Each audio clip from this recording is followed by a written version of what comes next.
Bonjour à tous et bienvenue sur CNews Info. C'est un nouveau coup de tonnerre dans le paysage politique et judiciaire malgache. Rina Rakotomanga, l'ancienne femme forte de la communication d'Andry Rajoelina, voit son horizon judiciaire s'assombrir encore un peu plus. Déjà placée en détention préventive à la prison d'Antanimora, elle a été extraite de sa cellule jeudi dernier pour une nouvelle audition menée par les enquêteurs du Bianco. Cette fois, l'affaire est d'une toute autre envergure. On parle du dossier Rifenix, un scandale financier qui porterait sur le détournement de 24 milliards d'ariari. Acharnement judiciaire pour les uns, opération main propre pour les autres, la défense dénonce un règlement de compte politique visant à murer le silence de l'ancienne conseillère. Entre soupçons de corruption massive et vices de procédure, le point complet sur cette affaire qui secoue les sommets de l'État. Affaire Rina Rakotomanga, vers un enlisement judiciaire? L'étau semble se resserrer davantage autour de Rina Rakotomanga. Déjà incarcérée à la maison centrale d'Antanimora, l'ancienne directrice de la communication, DIRCOM, de la présidence sous Andry Rajoelina fait face à une nouvelle offensive judiciaire menée par le Bureau indépendant anticorruption, Bianco. Une audition sous haute tension à Antanimora. Jeudi dernier, des enquêteurs du Bianco se sont rendus directement au centre de détention, munis d'un ordre d'extraction, pour auditionner l'ex-conseillère. Cette rencontre, qui s'est tenue au poste central de la prison, fait polémique. Maître Mirantsoa Randriamiaramizena, l'avocate de la défense, dénonce une procédure menée en son absence, fustigeant une méthode qu'elle juge irrégulière. Le dossier Rifenix, 24 milliards d'ariari en jeu. Ce nouveau volet concerne l'affaire dite du Rifenix, remontant à l'année 2020. Les chefs d'accusation sont lourds.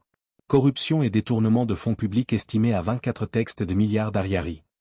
Immixtion dans des dossiers de justice, suggérant une influence indue sur des procédures passées. Connexion suspecte. Les autorités tenteraient de lier ce dossier à celui de Raissa Razevola. Les arguments de la défense, prescription et acharnement. Pour la défense, ce rebondissement est non seulement suspect, mais juridiquement infondé. Maître Randriamiaramizena avance deux arguments majeurs. La prescription. Selon le Code de procédure pénale, les faits datant de 6 ans seraient déjà prescrits.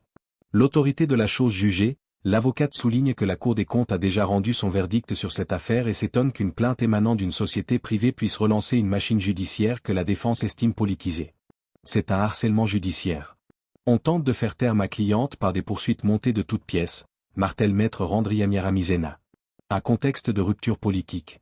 Rina Rakotomanga, autrefois figure centrale du premier cercle d'Andry Rajoelina, est désormais traitée comme une opposante. Son arrestation spectaculaire le 15 novembre dernier à Toamasina marquait déjà un tournant. Rappel du premier dossier. Avant cette nouvelle affaire, elle était déjà sous les verrous pour le dossier Madagascar Airlines. Préjudice estimé, 500 textes de millions d'ariari. Motif, favoritisme, conflit d'intérêts, faux et usage de faux, et détournement de deniers publics concernant la réhabilitation des bâtiments d'Air Madagascar. Alors que le premier procès se fait attendre, l'ouverture de ce second front par le pôle anticorruption, PAC, garantit une prolongation de la détention de l'ancienne DIRCOM. Ce qui ressemble, pour ses partisans, à un véritable règlement de compte politique, s'apparente pour les autorités à une opération « main propre » visant les malversations de la période 2020 à 2023.